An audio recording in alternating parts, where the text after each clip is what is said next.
Welcome to Talking Heads on USA Global TV, starring the one and only wonderful Dr. Jacqueline. It's a prestigious place where world-class influencers and experts meet, and where you'll find the most trusted advisors and coaches for all things in life and business. Visit usaglobaltv.com to sign up for our newsletter, get the value you need, and be first in line to learn about events and giveaways and other valuable content. Connect with us. Email Dr. Jacqueline at usaglobaltv.com to talk about how you can become part of USA Global TV.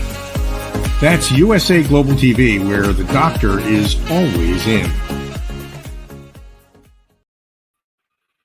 Hello and welcome.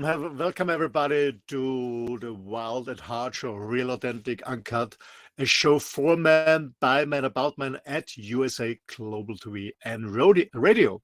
Yeah, sometimes life is a rodeo.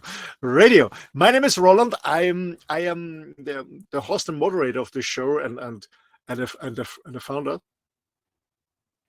And yeah, I want to welcome you to our next episode. We started a few months ago, so we already come to episode number 30 close. We always have amazing topics, and today we are discussing how our childhood experiences had a long-term impact on different aspects of our life, like health, our behaving, whatever it was in our life. So we discussed this, and it's not myself. I am together with some amazing guys from different parts of the world. We call them the panelists, who join us. And if you want to get in contact with them or myself, or if you maybe want to see some of the recordings, maybe you missed one of the previous shows, please go to our website. It's called bonfiretalks.com.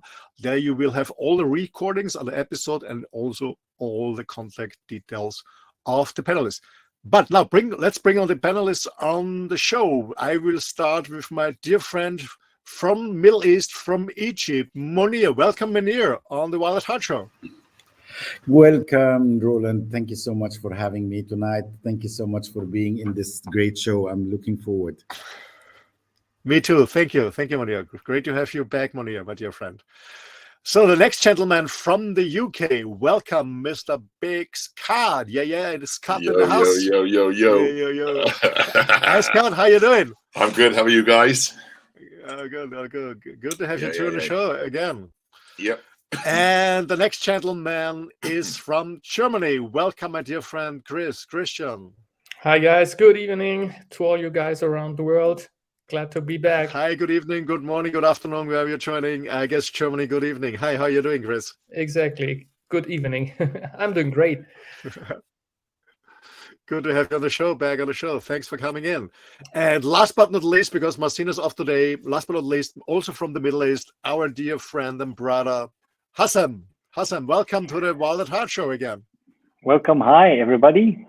Nice to be here again. Yo. Yep. Hi, Hazem. Yo. Yo. Okay, gentlemen. I guess it's, I'm not quite sure. I guess it's episode number 29 or something. So we're coming very close to 30. Time is running. When I think about it, when we came together, discussed about the show a few months ago, and now we already 30 shows done. It's just amazing. So, and you know, I don't know how guys, how about you, but my girlfriend always says, "Hey, men don't talk," especially I don't talk much, but we had a lot of topics to talk so far. And today we have another exciting topic, our childhood experiences on how they have a long-term impact on our different aspects on life. A quite interesting topic for me too, because I had a very challenging life, to be honest. I know some of you too.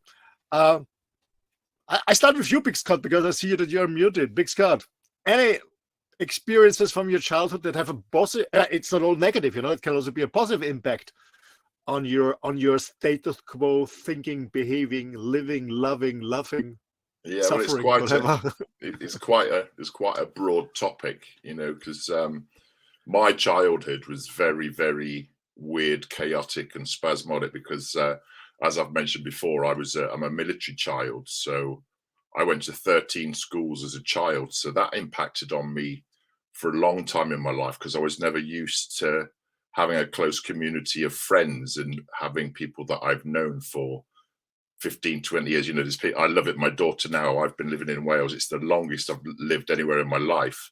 But she spent her 15 years in one place, and she has a great network of friends and family. And I have friends and people that I see on a daily basis. So it took me a long time from being solitary and just not calling anywhere home, because I was used to just setting up a home as a military child, and then we could be there for 3 years, and then we were moving again, you know, and then we might only be there for 6 months, and then you were moving again. So you never got a time to attach to things. So I learned, one thing that I've learned from my childhood is to get attached to things, because we're in a world where everything is so detached. So to try and attach is quite hard today. But I think that's one thing that I learned from my childhood, and I love it in one respect because I moved so many times. I think that's why I enjoy the radio, because I love talking to people and I love listening and playing music. So I'm a social chameleon. I can mix with multimillionaires and I can mix with the bin men and whatever, and nobody's no different. You know, it's just,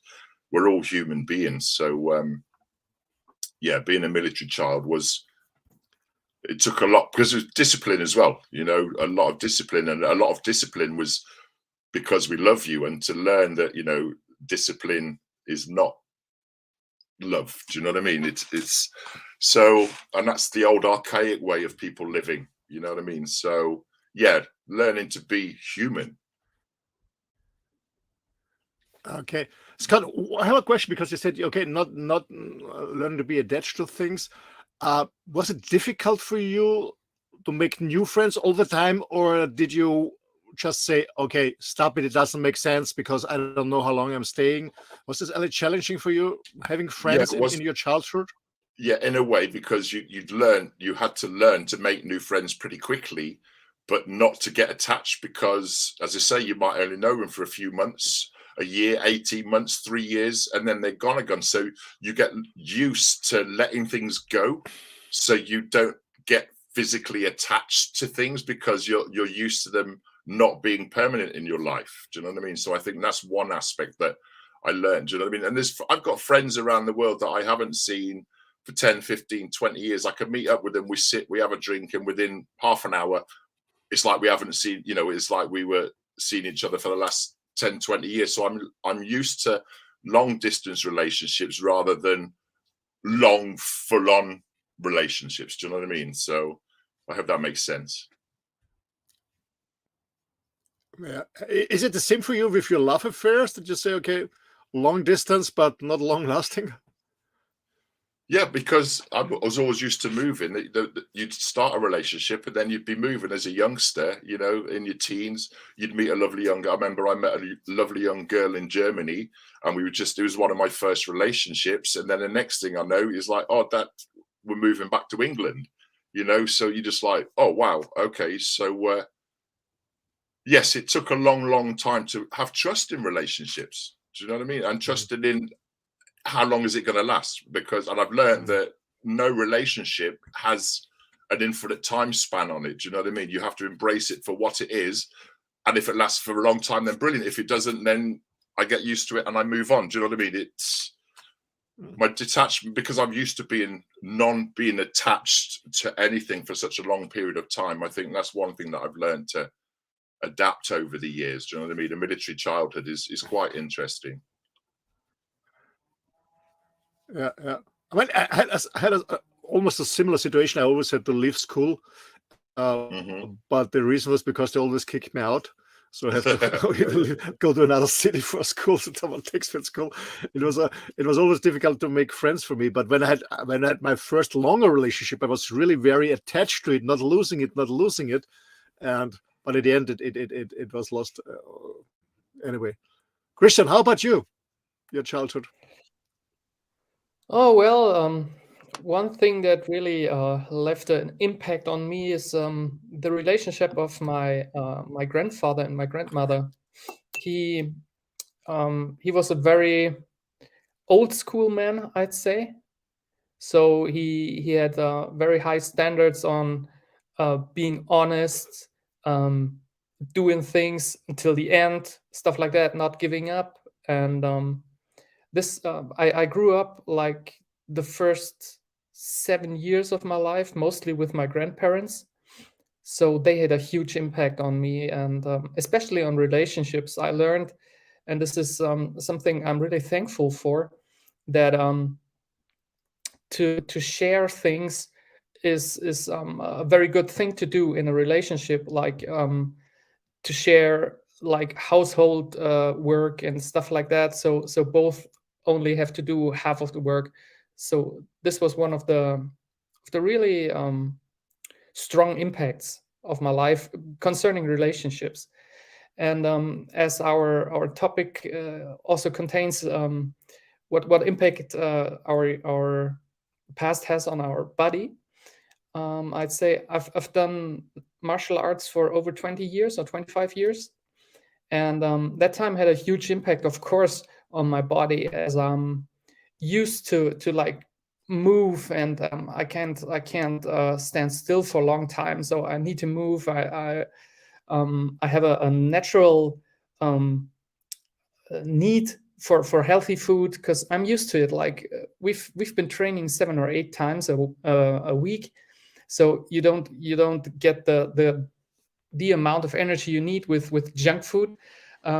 So this is another impact that the sport had on me, like in my younger years. Very good. I love it, because you have so many positives, memories that have a positive impact on your present being and state. Very cool.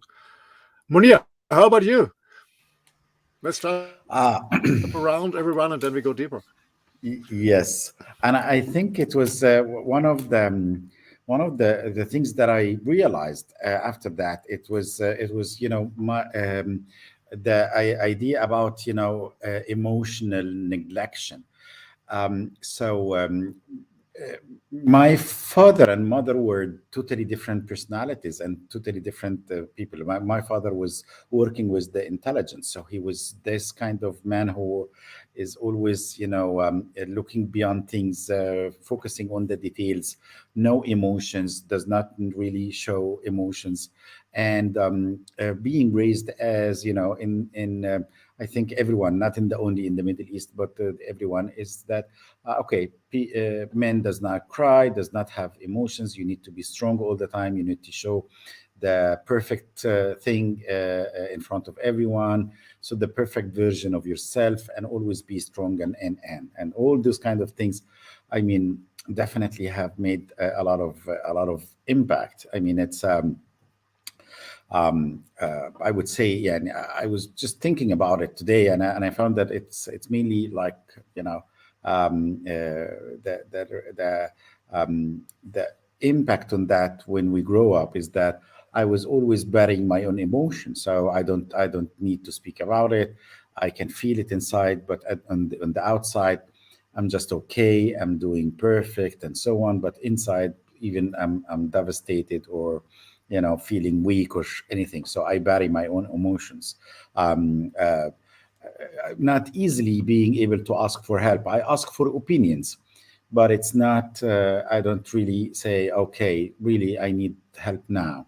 That's something else. Because again, understanding that strong men does not ask for help. Yeah. Always judging myself in a very harshy way. So it's I always strive for perfection, need to do things better. If I'm working, I'm feeling guilty because I'm not with family and kids. If I'm with family and kids, I feel guilty because I'm not working, and so on. So that's it's always being, having this kind of guilt and shame, and striving for perfection. Maybe I'm extra sensitive about my rejections or conflict. I'm not really. I want everyone. I'm a people pleaser, so I want everyone to be pleased, and so on. And if we are having a tough conversation, or this kind of confrontation, I would always avoid that.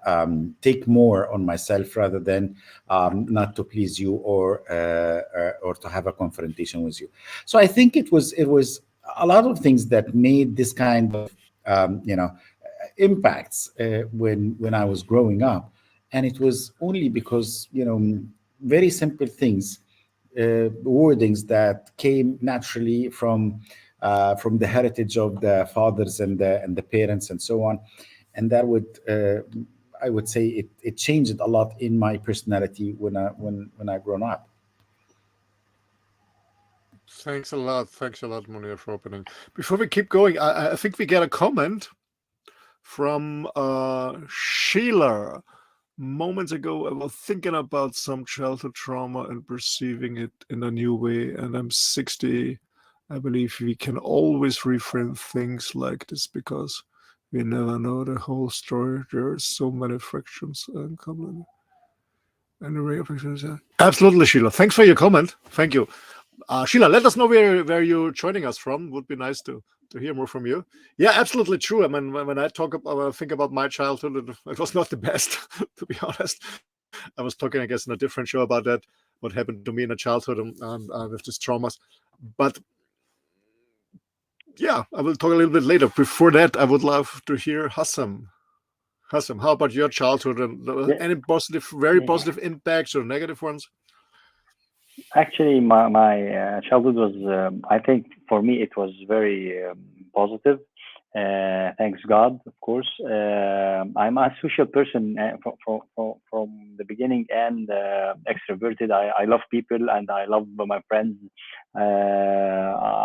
I do extreme sports since my childhood. I think it was when I was 13 or 14 years old, I jumped with a parachute from the airplane. It was a course, and then we took this sport, diving and snorkeling in the Sinai and in the Red Sea, camping when I was also 11 and 12 years old, and 13 and 14 in the desert in Sinai. And I have a very funny story that in the desert we were like camping and there were like camels, and I was trying to, every day I was trying to feed them bread. And then one day I just moved my hands like this as if it's bread, and the camel came and he didn't find bread. So he started running after me around the camp. Yeah, it was funny. He's gonna kill me. That part. I went to when I was like 2 years old. We moved from Cairo to Dubai with my parents. Both of them were doctors, medical doctors, working at managing hospitals in Dubai, the United Arab Emirates, and I was in English school there, and I can remember that I think the Queen, Elizabeth, yeah, she came and she visited Dubai, and we go outside with the flag, the Queen. And I was using, I used to play with Americans at that time. They used to play the American football, and they were actually, they have passion about it, and they played aggressively. And I was at that time a very shy person. I don't know why. And they started like hitting me to get the ball. And when I came back to Egypt, I shifted to be the one that is not shy. I can go and make a fight with anybody, much more braver. So I think this has impacted my character a lot, that I shifted from being a shy person to a person that can take everything without being shy. That's it. Yeah. You tell us, Roland, about yourself. You were about to say something. Yeah. Yeah. Thank you, Hazem. Before that, we have another comment coming in from. Hey! Thanks for your feedback. Nice show. Yeah, I guess we soon have you on the show too. Thank you, my dear friend from Africa. Well, my childhood. Yeah, to be honest, I have not many memories, but when I think before we started the show, what impact has it on my life, my childhood, what came to my mind is that my childhood was a little bit ambivalent too.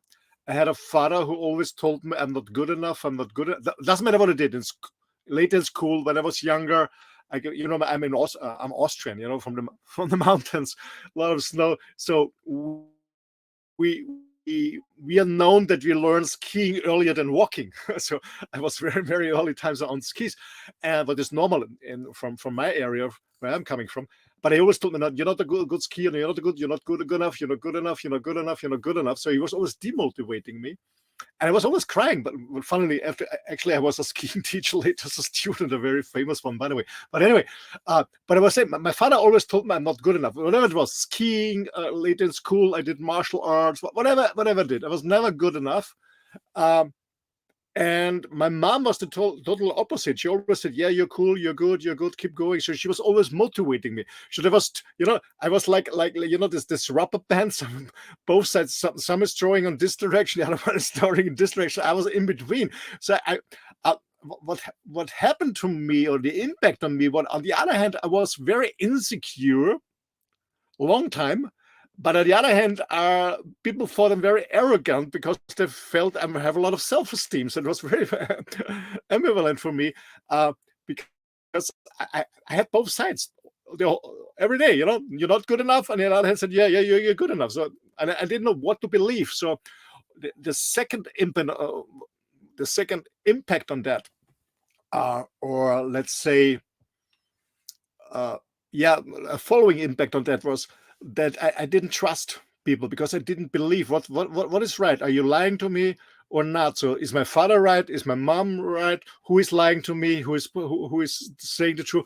So I had a lot of problems to trust people because of that, because I didn't know what's the truth about me. Are they lying to me? Are they giving me an honest feedback or not? Because I had two different opinions about my behaving, whatever I did. So this was one of my impacts from my childhood, and it took me a long time to work on that, and to find out who I really am, who are my strengths, who are my weak points, and focus on myself. And I also learned it took me a while, to be honest, but I learned it after a while, not to depend on an external feedback. So I just listen to myself and give myself a feedback. I feel comfortable, I'm happy with myself, yes or no, but I don't give much about a feedback from other persons.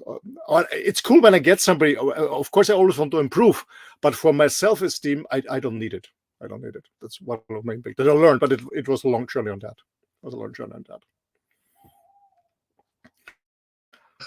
Who's got the owl? Words of wisdom. But no, I agree with you. My father was the same, and it's a military thing. Do you know what I mean? Nothing was ever good enough. If I went out and bought something, my dad would wait 6 months and buy the next latest thing. So in the end, I just stopped buying things, because he would buy things, and then 6-8 months later, he'd be buying the latest thing. So I was like, yeah, I'll have your hand-me-downs. Do you know what I mean? So I was just like, I turned it to my advantage. But I still struggle with, I think we all struggle with perfection, because what is perfection? You're not taught that as a youngster. You're taught that whatever you do, you could always do better. You can always do better. You can always do better. But people don't tend to tell you how to do better. So that's one thing I've learned from my childhood, is if you want to get better, you have to start getting better. And then once you're on that path of looking to get better, the right people help you get better. Do you know what I mean? So there's cynics and there's critics, but like yourself, I'm confident in myself, and I'm professional enough that I don't care on other people's feedback, because one person will love you. It's like Marmite. Somebody will love you and somebody will hate you, but it's not my business what other people think. But when you're young, you think what everybody else thinks is the most valuable thing in the world. You're a people pleaser. Yeah.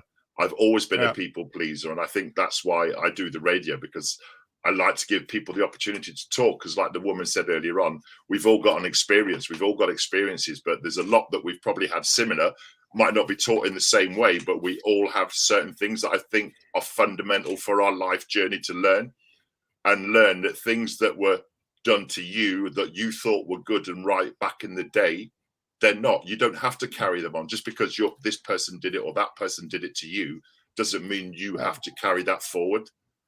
And that's what I've done, is turned everything around. Turn your footprint around. We all have shit in our lives, but who are you at the end of it? Just believe in yourself. Absolutely, and that's also the comment was saying from this lady before. Actually, I was a people pleaser too in my early years. Absolutely, and I remember, when I had my fast career, I was always on stages speaking in front of thousands of people internationally, really thousands of people, and it really felt good. That the applause and especially the girls, all the groupies around you. Even in business, you can have groupies. But later on in the hotel, when I was alone, I really had always this. I was crashing all the time, crashing down. We have another comment, and then I want to ask something, Mounir. We have a comment from Bushchild Foundations Uganda. Next time I'll be talking about my project. Yes, we will do that. I didn't forget it. Yes, need help, my fellow man. Yes, Bushchild Foundation. Thanks for joining us, and of course we will support this. Coming back soon to you, Mounir. I have a question because you also you said before your dad, military background, intelligence, really tough. How about your mom? Did you get support from your mom, or was she passive? Yes, it was. No. It was absolutely yes, as you were saying. So she was the opposite. She's very kind-hearted, very quiet. She loves us. She gives a lot of attention to us. I look like her a lot, the same color, same eye color, and so on. So I was always, find this kind of caution with her. So it was really that. But it was, again, I was struggling between the two worlds, as you were saying, Roland. What is the right things? I mean, is it should I understand that this is the man that I need to be? So that's why I need to do 1, 2, 3, 4, which is the things that Father is telling me. Study more hard, because if I lost 2%, so I'm 98%. So why don't you get the 100%? Or I listened to my mom when she was saying, if you studied a lot, so get some rest, go out, and you're doing fine. So it was always this kind of struggle, and that's I know that my mom loved me, but I wanted to feel the same from my dad, and that's okay. So this is what I need to do. So in order to be better person, in order to be having this kind of things, it's gonna be, I need to work myself up more and more. And one of the main things, Roland, that I can share with the audience, because I didn't feel safe. It in my early childhood, my father said it's okay, and this is, I know that it's a little bit different in Europe and the States, but it was for us, your dad saying I'm gonna be just paying for your education, but after that I'm not supporting you at all. And that was scary. The idea of this kind of scary thoughts, I'm not shy now to say it, but I would stay in my bed, thinking about not being able to afford a nice house or a decent car or something like that. It was at that early stages of my life was absolutely scary. So at that point of time, I was always feeling that I'm not going to be able to go to my dad if something goes wrong. And that means that I don't have this kind of protection, and I don't have this kind of support. So I am by myself. And that means that I need to work hard, study hard. Even during the college, I will just tell you what was as a freshman in college. I was studying in my college, and I was studying in the AUC, and I was studying in the British Council, and I was working. So that's because I don't have time, to pleasure. So I'm working since I was 18. And that explains what I'm doing now. I'm working just to be sure, secure. I don't have time for leisure. So those kind of things, I think it's, although it was, at that point of time, my dad, I know what he wanted to have is to build a strong man that depends on himself. And which is a very good cause, but the way it was done, it was really, maybe that's that what brought this kind of feeling of insecurity and trying to please the dad and understand the things that he wants to have. While I feel that my mom is always supporting and always this kind-hearted, that's it, but she's not going to be able to do more. Yeah, I can relate to that. As I said, it's the same to me. My father always not good enough. My mom always protected me, or saying I'm good. And I remember my mom always, when I was a student, she always called me and she offered me because my mom, she had an amazing network.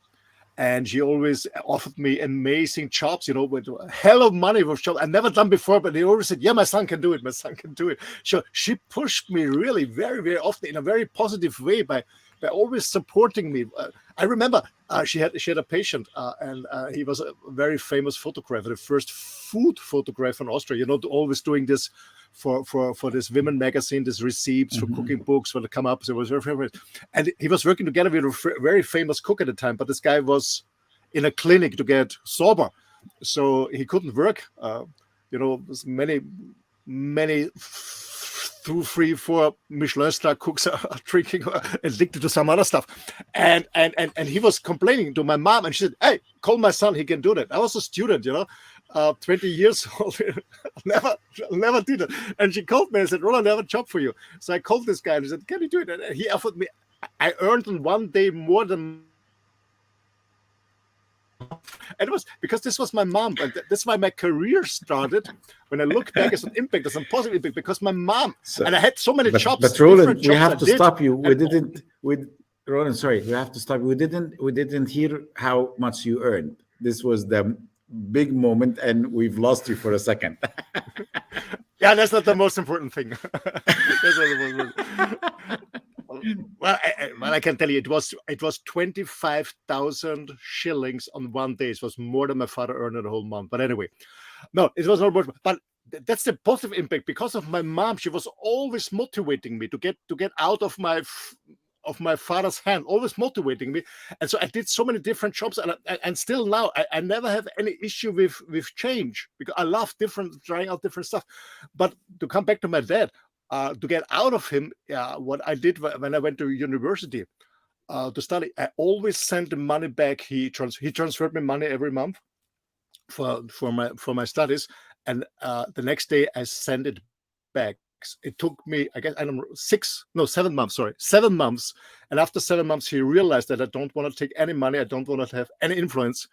I do my studies in my pace, in my rhythm, whatever I want to do, and without any obligations. They said, okay, I have this is my marks, so this is my marks. I do my studies and I don't want any feedback, and I don't take the money.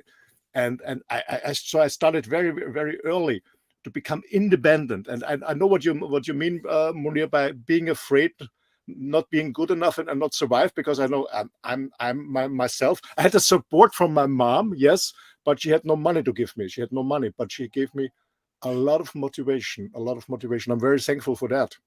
She had no money for me. She was not a well-educated person. She was not in university, but she was always supportive. And and this is still an impact on my life. I remember with my second wife, I was married, and I was playing golf all the time. And I wanted her to start, and she did it because she didn't want to play golf, but she did it because she loves me. And I booked her a vacation in South Africa and said, we're going for golf. And she did, but I don't play. So she started, and she was really terrible in the beginning. And she was crying on the golf course. And I always said, I don't know, she was hitting the ball, and the ball was just 1 meter. And I said, perfect bowling, closer to the hole, perfect, closer to the hole. So it's still in me. I'm always, maybe that's because I become a consultant and a trainer, is motivating people to get the best out of it. I don't know. But I was talking too long. Yeah, but that was the impact on me. So it's a positive one and a negative one. It's both. And as I said at the beginning, it's a little bit ambivalent. My father, very hard, very strong, very forcing, and my mom always motivating.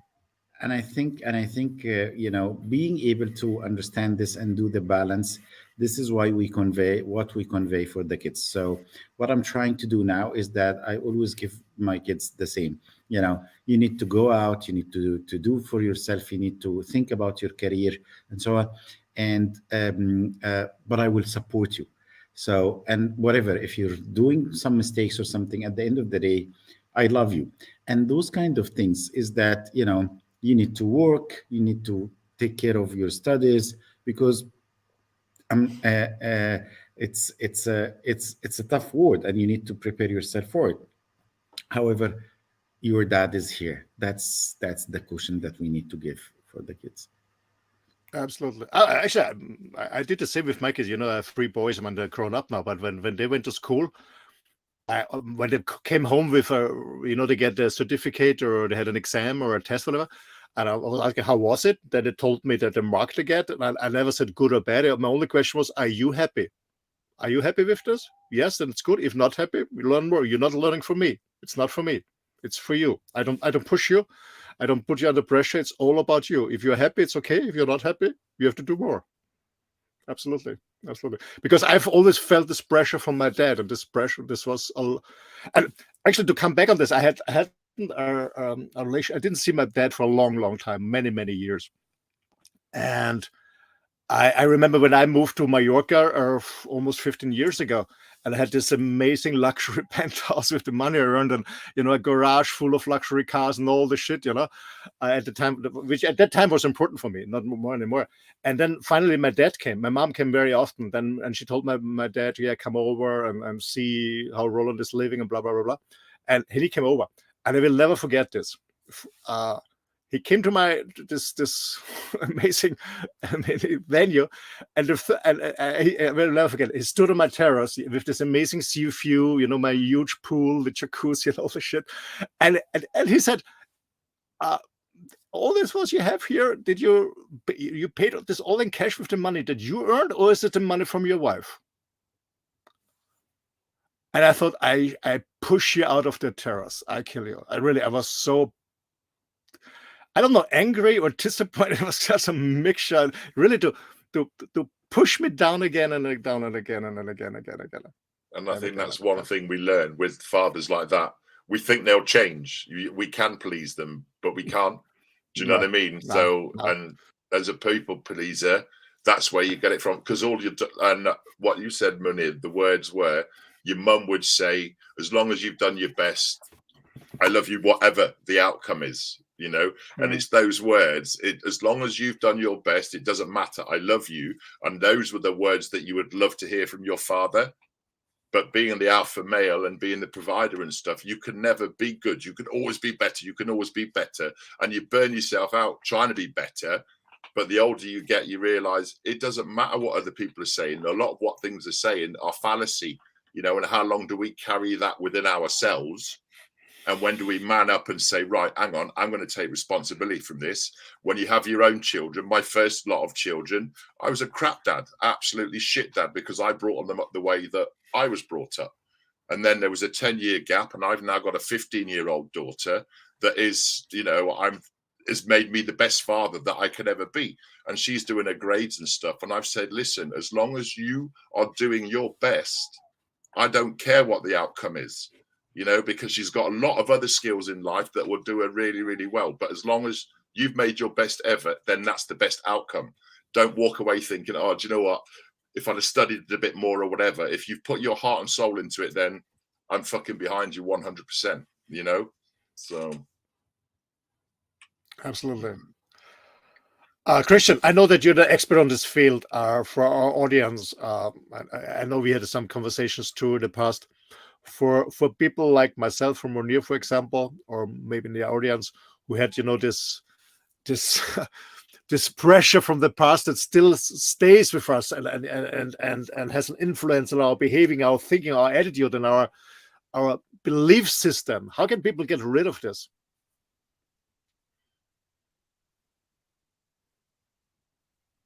Chris, are you with us?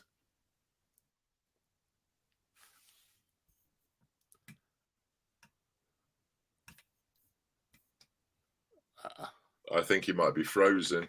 I can't really hear. Oh, there we go. Yeah, there we go. Okay. Could you hear my question, Chris? I think we're having some network problems right now. Okay. No, not really. If you maybe, I think it's good now again, but I didn't hear it. Okay, Chris. My question was: I know that you're an expert in this field, and we had But I some can hear you now. conversations. Okay, very good. I have a question on you as an expert in this field, and we had some conversations in the past about it. Like myself, you have this pressure from your dad, and this has an influence about your belief system that you carry with you. How can people get rid of this?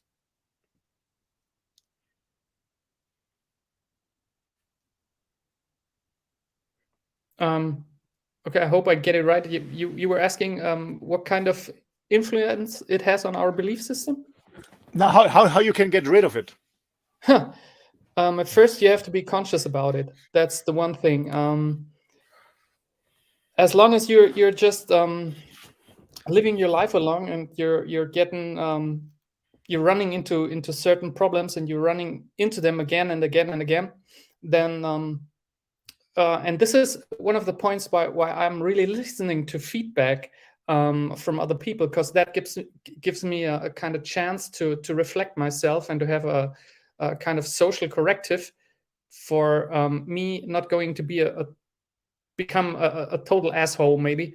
So I can adapt my behavior and my thinking, that I'm going well with the other people. And but to refer to your question, the first thing is you have to be aware of what you are doing, and you have to be aware, is this really your behavior that you want to be, or is it something your brain just learned in the past, and is if it's getting fired with a trigger, and just this behavior playing like a program that is executed by enter, and then this behavior comes. So there's one of the books I like very much, that the author Robert Anthony Wilson, he's saying we're humans, kind of like robots. We're playing certain programs when we are hit by a certain trigger. Well, yes, I can say it just the third time. It's you have to be aware of this what you're doing, and that it's not your behavior, but it's the behavior you learn from somebody else. And back to the story, like what your parents did, like stretching you like this rubber band. I, for myself, had the experience that my parents weren't really caring about me.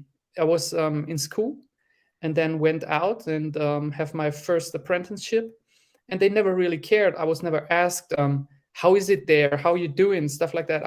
Most of the time I was on my own.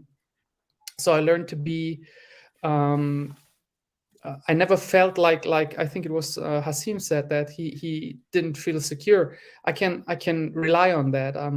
I never felt secure because I had nobody to hold on.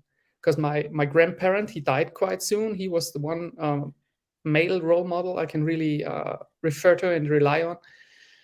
But my father and my mother, they weren't angry on me or stuff like that, but they were like quite cool. I can never remember like somebody telling me I love you or stuff like that. That never happened. Not from my parents. There was no hugging time or stuff like that. We didn't have that. I learned that later in my life. I can absolutely relate to that. But isn't this? I ask you the other guys because we are more or less in the same age range. Isn't it this of our generation that our parents haven't been used to hug and express emotions? On the other hand, very, very busy in building up their career, especially in Europe after the war, building up a new economy. Did you experience the same? Because I also haven't been hugged, or I never heard I love you or something like that. I think I don't remember. Our parents were from an old school. Do you know what I mean? So things that we don't accept today, or we want to see change, things as a kid, I was like, oh, I don't want to be like my dad. I'll never say that. I'll never do that.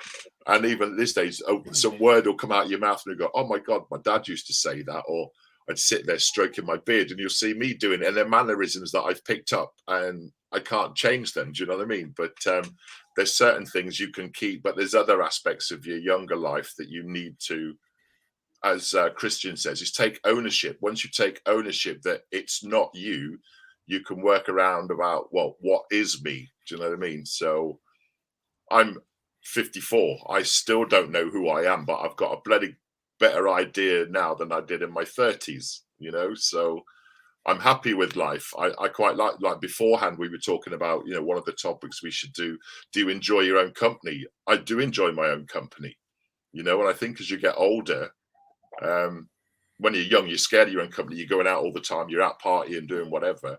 But sometimes I like just sitting in my house and doing nothing. Do you know what I mean? And not feeling guilty for it. That's the thing. We're the one that put the guilt on ourselves. If we take that time off from work to spend an hour with the kids, we feel guilty all the time that we've taken that hour off. So what was the point of taking that bloody hour off in the first place? Just fucking do it, you know, just do it, you know. So who we put the guilt on ourselves, you know, and we can put a lot of guilt from the past. We can blame the past for our guilt. But then once you take ownership of it, you can't blame the past anymore. Then you become yourself. And that's what they learn. Invest in yourself. Invest in yourself. Yeah. That's absolutely learning. I remember I was always working on a career since I'm 15. Yeah, besides school, besides university, always working, really working. All of my friends partying, I was working, and then I get married very early, had my kids very early, but I still keep going, working. I said, no, I do it for you. I do it for you. Keep going. No break, no vacation. I had this lovely, condomio, holiday department in Italy. My family went there, but I had no time. I was always working. But then I absolutely get a lesson. I was hit by a car. And it took me out of the game for 6 months in hospital, then rehab and all this stuff. So it took me out of the game. And this was a lesson for me. And I said, okay, and now I'm lying here in bed. I cannot move. I can't do anything. Poof. So it gave me a lesson. It gave me a lesson. Sometimes when we don't listen, life gives a lesson. Absolutely. Hey, guys, unfortunately, we are running out of time. So thanks so much again for your contribution. Thanks for opening up your heart and speak about yourself. Yeah, to our audience, I hope you enjoyed it. Actually, Scott, you teased it a little bit on talking about having time for yourself, being by yourself. So, ladies and gentlemen, the next topic we will talk about how time out or being by ourselves. What does it mean? How is me time? Yeah. Do we have me time? Do we need me time? On what we are doing in me time? Okay, and as I said in the beginning, please go to our websites, bonfiretalks.com. You can get in contact directly with all these amazing panelists in different languages, in English, in Arab, in German, and in Spanish. So contact us. Not in Welsh. Not in Welsh.